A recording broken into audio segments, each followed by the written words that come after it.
మనకి ankle touch అవుతూ press చేస్తూ ఉన్నామో ప్లేస్, ఆ ప్లేస్ని నొక్కుతూ ఉండాలి. Okay, centre. మళ్ళీ లెఫ్ట్కి పడేస్తున్నాం. హెడ్ ఆపోజిట్ సైడ్, కుడి చేతిని మనం బోర్లిస్తున్నాం. హెడ్ కుడివైపు చూస్తూ ఉంటుంది. మన బొటన వేలు ఎడం వైపున గ్రౌండ్ టచ్ అవుతూ ఉంది. యాంకిల్ దగ్గర ఎక్కడైతే మన 2 వేళ్ల మధ్యలో మన యాంకిల్ ఉందో అక్కడ ఆ భాగాన్ని మనం ప్రెస్ చేస్తూ ఉంటాం. అక్కడ కొన్ని వెరిడియన్ పాయింట్స్ ఉంటాయి, అవి యాక్టివేషన్ అవుతూ ఉంటాయి. సెంటర్, అగైన్ లెఫ్ట్,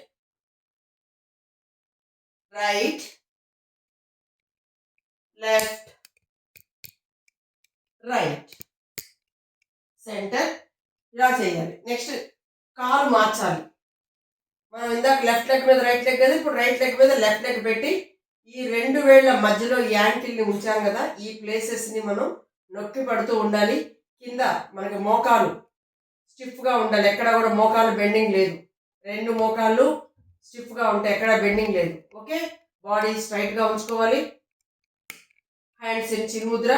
ఇప్పుడు మన నిదానంగా మనం ఈ బొటన వేలిని రైట్ సైడ్ పడేస్తున్నాం, అంటే హెడ్ ఆపోజిట్ సైడ్ వచ్చేసింది. ఈ చేతిని బోర్లిస్తున్నాం, మోకాలు స్ట్రైట్. ఎక్కడైతే 2 వేళ్ళు మనకి యాంకిల్ దగ్గర ఉన్నాయో ఆ ప్లేస్ని మనం నొక్కి పడుతూ ఉండాలి. Centre, right,